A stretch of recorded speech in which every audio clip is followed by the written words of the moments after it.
আর একটা পান দাও তো ভাই। আচ্ছা না পান না, কালকে যে আমি দোকানে আইছি কই গেছিলাম, দোকান বন্ধুরে দেখলাম লুঙ্গি মাথায় উঁচুয়ে রে থইলে নিয়ে দোলই দোলই চলে যাচ্ছ বাবারও। ওই 11টার দিকে আইলাম দোকানে, এসে দেই দোকান বন্ধ। তা ওই দিক তাকাই দেই তুমি সে লুঙ্গি মাথায় উঁচুয়ে রে ব্যাগ নিয়ে গো করে রাখতিছো।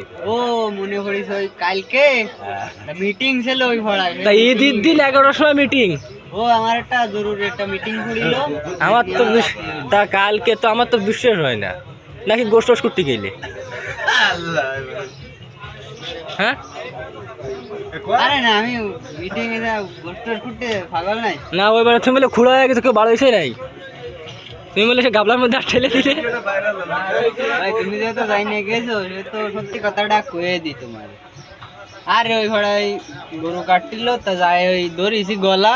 হ্যাঁ তো দিছে এক ষাটি দিলি তো আমার এই আর অবস্থা খারাপ। তারপরে গোষ্ঠ আর কুটা হয়নি, বাড়ি চলে আইছি। তো দর্শক মন্ডলী সবাই দেখেন, কালকে গরুর গোশ খুঁটি গেছে, দোকান বন্ধ এসে লুঙ্গি মাথায় উঠে সাই সাই কাটা দিছে। আর ওই দেন ফার অবস্থা, ওই যে জুম করে দেখাই। তো সবাই দেখাই দিলাম। হ্যাঁ তুমি গেলে গোশ খুঁটি গেলে গোষ্ঠ তো ফালাম না, সামনে পাটা যেন সাইরে যায় দোয়া করে।